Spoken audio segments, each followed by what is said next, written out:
ఎదలలో ఊయలలుగే అందగాడు ఇతడంట.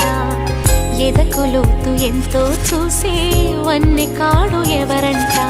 అయినా నేను మారాలే, అందంగా బదులిస్తాలే, సుఖమయ్యద విరబోస్తున్నా పులకింతే తెలిసిందా. ఒక్క చూపు